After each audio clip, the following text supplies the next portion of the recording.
Hi, everyone, and welcome to the Monomyth Diaries, a podcast where ordinary people get to share their hero's journey. I'm Mandy, and I'll be your host. We'll discover powerful insights, critical moments of growth, and much more. Thanks for joining us. We all have a monomyth to share, and someone out there needs to hear it. Welcome to the Monomyth Diaries, where it's a take what you like and leave the rest podcast.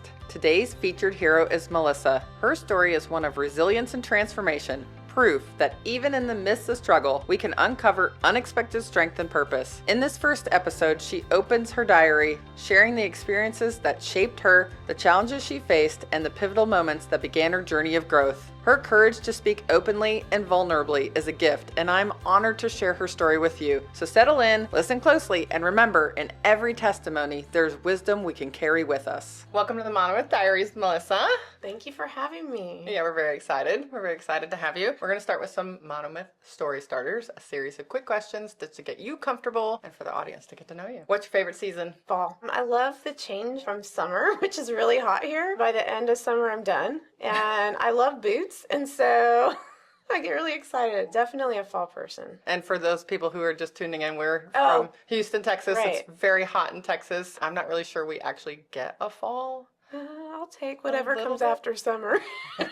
Right, our winter is a little bit like fall. What's your favorite holiday then, since you were talking about Christmas. holidays coming? Okay. Sunrise or sunset? Sunset. All right. Not a morning person. That surprises me, having littles, that you're not a morning person. No, I have to get up. It doesn't mean I actually like the act of getting up. I can see that. That's funny. When I was raising Weston, I never wanted to get up either. I did not like getting up, and now I get up every day at 4, and he doesn't even live here anymore. It can happen. It can happen. I like being up early and being productive and kind of ahead of the game, but the act of the alarm going off and crawling out of bed is not the fun part. So, yeah. You want to have the option to sleep in or get up. Yes. That would be nice. What's one thing most people don't know about you? Oh, there's so many things. I think a lot of people don't know I was a ballerina. Yeah, I didn't know that. And we've known each other for how long? I think we met, our boys were in 5th grade. 7th grade. Oh, okay. Yeah. Is that when y'all joined our Yeah, scout so troop? 2, 4, 6, 7 years. 7.5 years. I did not know that you were a ballerina. I love that. Okay, we're going to have to talk about that. What is one thing you always have in your fridge? Milk. Because you have kids. Yep. Okay. That's funny. I never have milk now that Weston's gone. What's a word you always misspell? Oh, I used to misspell psychology a lot, which is ironic because it was my major in college. Oh, I think we answered this one. Early bird or night owl? I used to be a night owl, but I think I'm actually more of an early bird now. Okay. Yeah, once I get up, about 10 minutes later, I'm good. But I fall asleep at night, like watching movies and TV now, so. Because we've reached that age. What's one thing you cannot live without? My family. I know you were going to say that. If you could travel anywhere in the world tomorrow, where would you go? Italy. My grandmother was Italian, and I've always wanted to be more in touch with that side of me. Oh, I love that. Yeah. Oh, very sweet. Coffee or tea? Coffee. You answered this quick, way faster than most people. Coffee. Yeah. All right, well, are you feeling comfortable now? Yeah. You ready? Okay. Well, Melissa, thanks again for being on the show. We're going to start with circling all the way back to your childhood, and we're going to talk about what life was like for you as a little kid. So I have a story that I think pretty much summarizes my childhood, and I think about it a lot, which is kind of fun. So when I was learning to ride a bike, we lived in a very small town, not a lot of cars, so I was able to ride on the street all the time. And I had a really close relationship with my father, and so we used to be outside a lot together. And so, of course, he was the one trying to get me to ride my bike, or at least helping me. And I remember being on the bike and him being beside me and running with me. And because we were in a small town, we had a lot of potholes. There wasn't a lot of street maintenance, and so it was a little more challenging because I'd hit the pothole and fall over. But it was that whole method of falling over, getting back up, getting on, and he would help me again, and falling over, getting up. And that was kind of how my childhood was, is this a lot of love, a lot of patience, a lot of support in that if I did fall down, there was somebody there to be like, okay, you can keep getting back up and going. The most memorable time, of course, was when I hit the pothole, flew over the handlebars, and then skinned up my knees and started crying because I was bleeding. And so it was him coming over, my dad coming over and saying, you're okay, we'll get you cleaned up. So we got cleaned up. My mom helped clean me up. And then we went back outside and did it again. And then it was just through that learning, that falling and getting back up and learning that, of course, I learned to ride my bike. But I feel like that's kind of how my childhood was. I had very supportive parents. My mom stayed home at that time as a homemaker and took really good care of us, even though I made it hard sometimes. It was very structured. I'd come home, there'd be a snack on the table, healthy snack, celery and peanut butter or whatever. So it was good. Good student. I loved dancing. I started when I was 3, so that was a huge component of who I was. It was very well-rounded. I had friends in school. It was very grounded and happy-go-lucky kid. You had said once when we were talking that there were some early signs that your insides didn't match your outsides. Do you want to share a little bit about that? Because I think that's so important. There's a lot of women that have been through something like that. Like I said, everything was pretty good until I was about 11. And then a lot of things happened all at one time to kind of change who I became. One of them was that, yes, I was a dancer. I got accepted into a company, and that took a lot of my time. And so I would leave school and travel and train and then come back. And because I missed school, I think other people that weren't missing school, that were stuck there, got kind of like not happy about it. They were jealous. I don't know if that's the right word, but I got picked on a lot and bullied, and ballet wasn't cool. And so kind of outcast from my friends. And along with that, there were some things at home going on that I struggled with, which kind of caused my self-esteem to lower. And when accidents happen, it's usually because there are several things that happen all at the same time, or one back up to the other. And I think that's what happened, and puberty. Yeah, add that in. This is happening when you're 12-ish? 11, 12, yeah. Okay. And so I think all of this combined together just kind of changed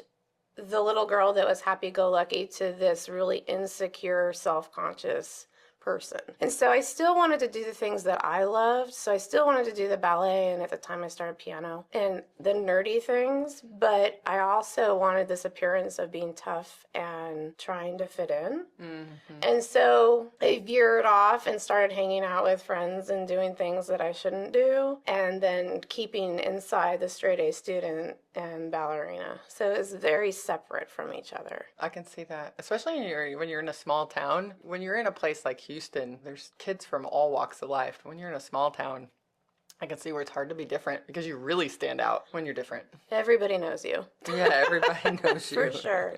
It's affecting your self-development, your emotional development, all those things. So your personality's sort of shifting. Do you want to talk a little bit about being diagnosed with leukemia when you were younger? Tell us about that, because that happens shortly after you start feeling this shift, right? So you're going to add another crisis to your situation. Yeah, another layer of fun. Yeah.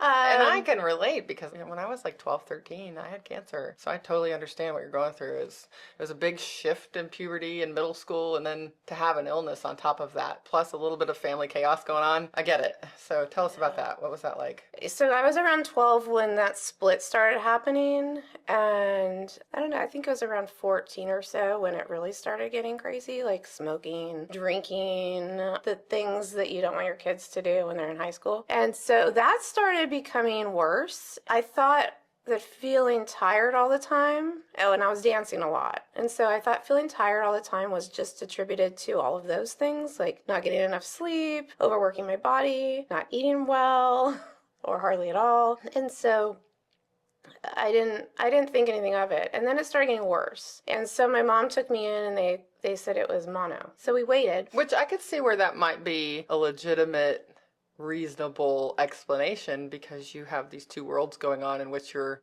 drinking and smoking and doing all those things and maintaining grades and ballet, and like you've got a lot going on that's keeping you busy. Yeah. So I can see why they might think that.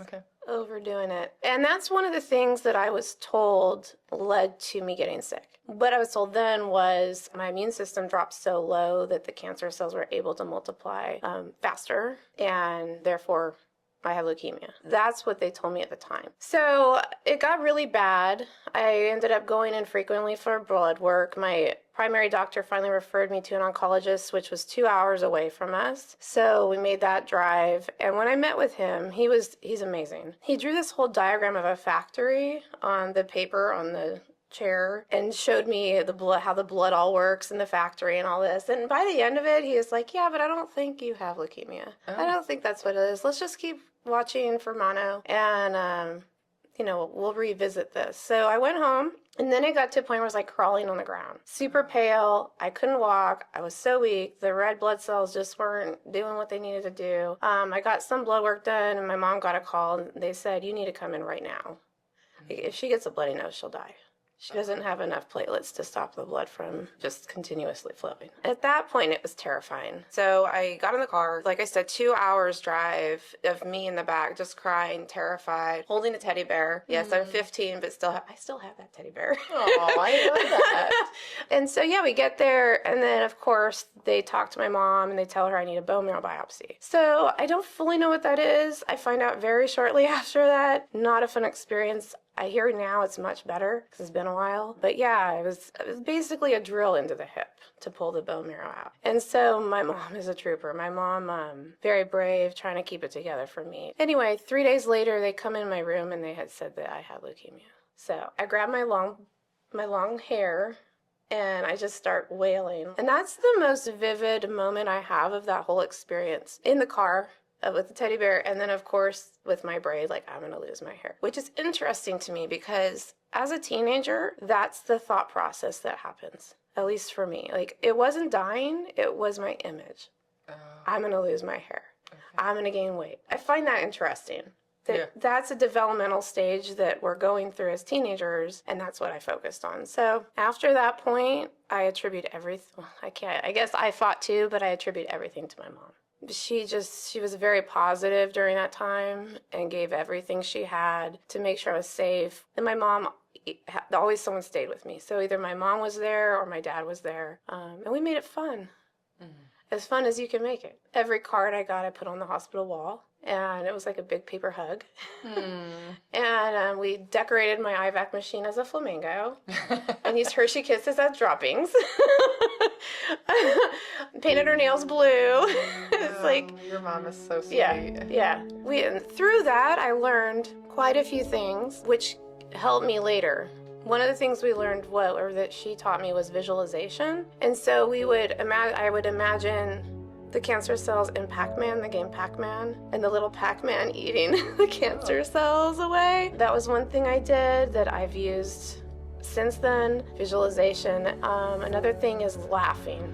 I really think that laughing is medicine. It's lots of funny videos. She read me funny books. We tried to make it as positive of an experience as possible, but there were dark times too. So standing on the bed, looking out the hospital window, praying and just being like, please send me your angels, and will I get married? Will I have kids? Like, these questions started flowing then at that point. Why are you doing this to me? Was another one. And then I saw a comic strip in the hospital, and it was Ziggy, and he's looking up at God, and he's in a boat, and he's floating along in his little ship, not a boat, and his boat sinks, and he's standing on this island. He looks up and he goes, why me? And then you see God's bubble going, why not you?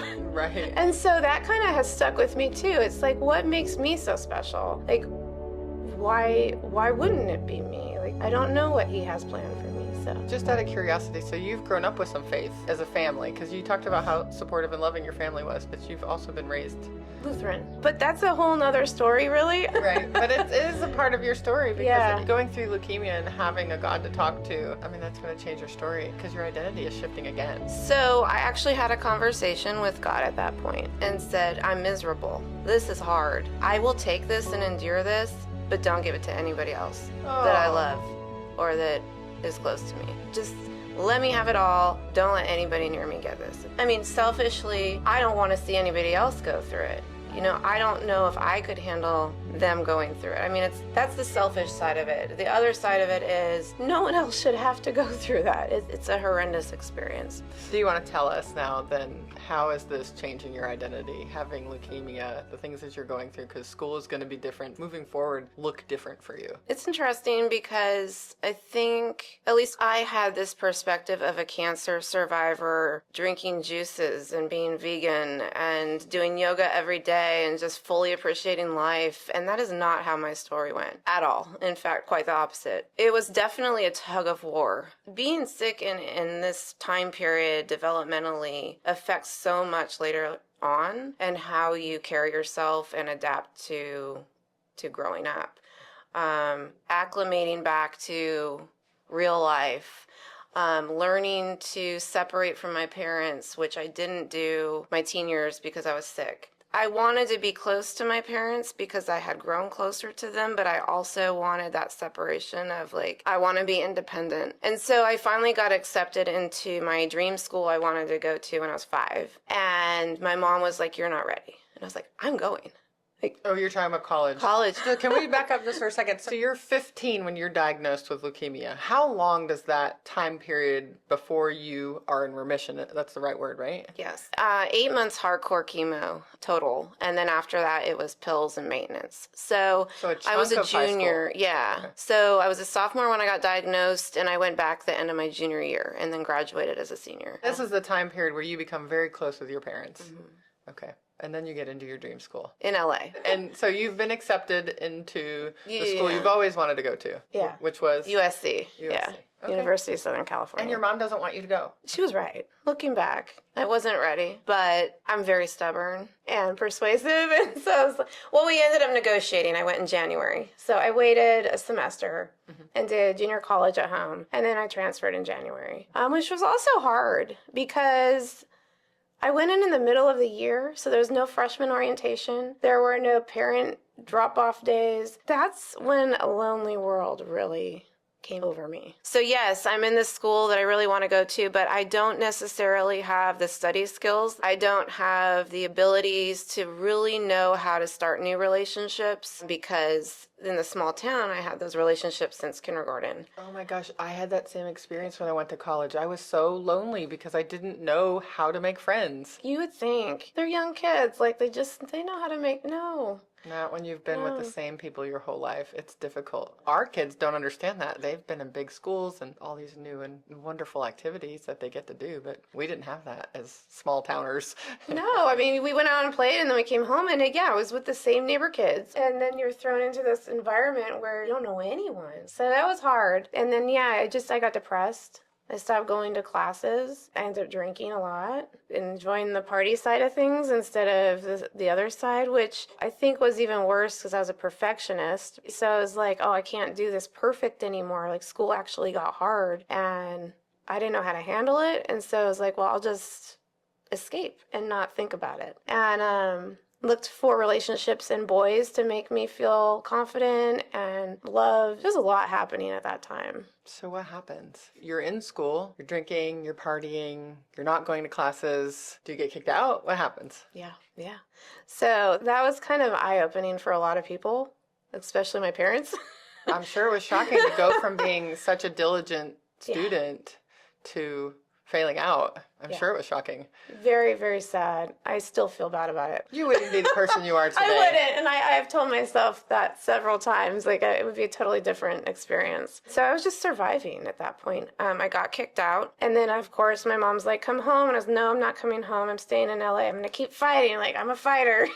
So I ended up. Nobody wants to go back and live with their parents, especially a small town. I didn't want to look like a failure. Oh, and that was a big thing for me. Like leaving on this big journey in the world and getting this great school and then coming back, to my little tiny town where everybody would know. I felt like a failure. I wasn't going to do that. I think so many people can identify with that. I didn't realize that until I was an adult, that a lot of my decisions were because I didn't want to look like a failure. I didn't want anybody to know I wasn't perfect. Which, I mean, as you get older, at least me, I realized that I actually feel a lot better when I admit my faults. No, I get that, right? But when we're young, and we didn't have the tools, right?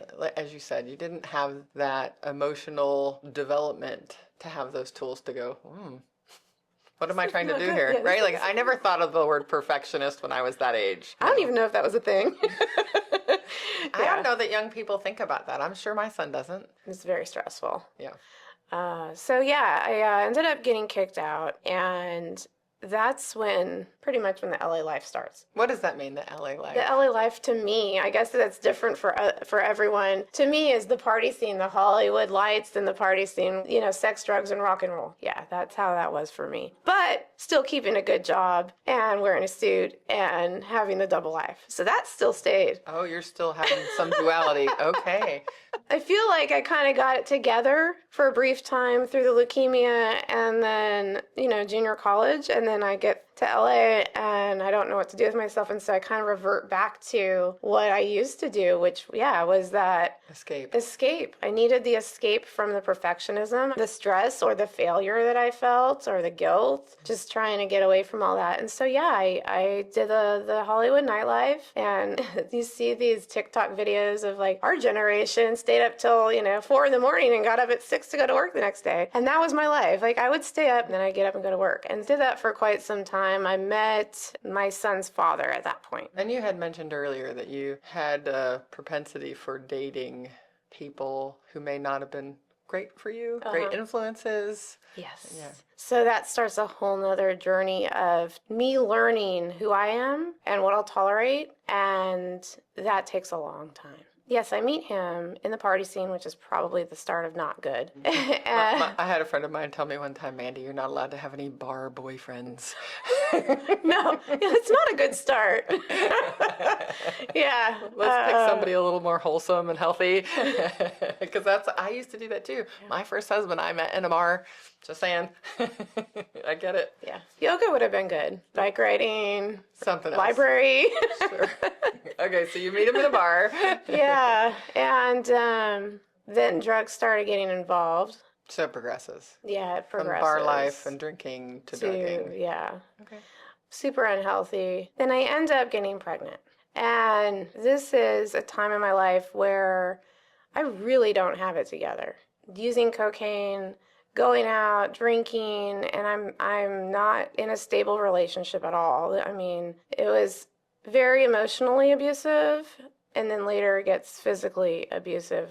But I finally made the choice. I was like, I can't do this. I can't have a baby in this situation. And so I had an abortion. And it wasn't until recently that I could even come out and say that out loud to somebody else. I understand. Yeah, really hard decision to make. So there was a lot of guilt and wonder. So at that point, I stopped doing any kind of drugs and kind of cleaned up, drank every so often, and it was kind of a turning point in the party life. And when I was on birth control, I didn't want to relive that, and I got pregnant again. And this is even after doctors during leukemia have told me there's a high probability you won't have children. Oh. And I'm on birth control, and now this is the second pregnancy, and I said, okay, God, I get it. Like, I cleaned up, I'm doing this baby means a lot, and I'm going to do it. Like, I'm going to be a single parent because I'm not going to stay in this environment and do the best I can do. And so that's what ends up happening. My son was born in Santa Monica, California, and we lived in Hollywood. He was a Hollywood baby. I didn't know that. Yes. But 7 months after I have my son, all right, let me back up a little bit, actually. About 4 months in, things started getting really ugly. His dad was staying out all night, doing God knows what. I was home alone with the baby and trying to work and keep it all together. And I was sober at the time, and living with somebody who's not sober and doing all the things is really hard when you're not in that lifestyle anymore. Yeah, we went out one time to eat, and he started accusing me of all these things and ended up slamming my head into the window of the car. And I grabbed the baby and I got out, and it's like, I'm not doing this anymore. And so at that point, I was done. And when I'm done, as my personality is, when I'm done, I'm done. Like, that's just it. It was the last straw. And so I moved, and we were in West LA at that point in an apartment. Then I really started building my family. And when I say family, I mean my Southern California family. And I had a neighbor who became almost like a mom to me, really was solid for me through a lot. And at this time, I start going back to college. I go to junior college, and I'm trying to pursue my psychology degree. So she's taking care of my son at that point, so I can go to class, or if I have to go to the store, or if he's sick and I have to go get medicine. And very nice. Yeah, so I had to have the support. Yeah, it's helpful when you're raising children to have some support. Takes a tribe. So you're going to school, working full time, raising a child. That's a lot. Good for you. Yeah, people do it, and there's strength in that. You find your strength when you're in tough situations. Tell us about the emotional state this time of being a mother. I focused a lot on work. I did really well. I was a general manager for a valet company in LA, and I kind of just dove in. So that helped with funding, our household of me and my son. At this point, my son was probably 2, and then the partying starts again. Okay. Is there anything that triggers that in particular this time? I think it was probably just looking for somebody to be with, just feeling validated, and the low self-esteem. The whole time, I think that was the driving factor. And not having internal love for myself, but needing it from an exterior source. When I asked you about your emotional state, so you're still dealing with self-esteem, but you're still at this point looking for an external solution. It's been drugs, it's been alcohol, it's been boys, it's been college, it's all sorts of things. So the drinking and the drugging start again, or is it just drinking? No, yeah, there was definitely cocaine that came back into the picture. And I ended up in a community of people that was acceptable. I didn't do it around my son. I usually had a babysitter or friends would take care of him. So I still kind of had that split life of like the homemaker, hardworking single mom, and then this other life of I can't take it, I need to escape. And it ends up being too much. Can you take us back to the moment that's going to change everything for you? Like you're going to have a moment that's going to propel you forward to a giant transformation. Can you take us back to that moment?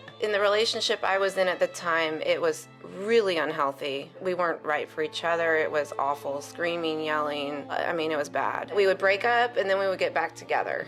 And break up and get back together. And we were broken up, and I went to a club, and he was there, and so it was like, oh, we're getting together again. Well, there's argument. And in the end, I ended up at his place. I had started a new antidepressant, which I wasn't supposed to be drinking on. And so at this club, I'm drinking, doing cocaine. I go to his place, I take Tylenol on top of that, and then I don't remember exactly what happens. The next thing I know, I'm waking up in ICU in UCLA Medical Center. What happened, I find out, is that I stepped off the curb to go across the street to my car to leave, and a truck turned the corner and hit me. Like a big truck, like a semi-truck? You don't know to this day? I still don't know. Okay. So you step out in front of a truck and it hits you, and you wake up in ICU. How long did you stay in ICU for? 14 days, and in the hospital 17. And that was, I'm gonna cry. That was the biggest shift in my life. Not the leukemia, not getting kicked out of school, but stepping off the curb after making some seriously bad life choices. Yeah, all right. We're gonna, in the next episode, talk all about the shift that's gonna happen for you and the wake-up call that you have. So thanks for sharing, and we look forward to the next episode. Melissa, I want to thank you for opening your heart and sharing your story with us. Your honesty and courage remind us that even in the hardest moments, growth and healing are possible. Thanks for joining us on the Monomyth Diaries. If this episode resonates with you or someone you know, we'd love for you to share it and spread the inspiration. Don't forget to follow us wherever you get your podcasts or on YouTube to stay connected. We'd appreciate if you could take a moment and rate and review the podcast. It helps us reach more people with stories of transformation and growth. You can visit us at monomythdiaries.com or text us directly from the show notes to reach out and keep the conversations going. Until next time, heroes, let's journey together through our monomyths.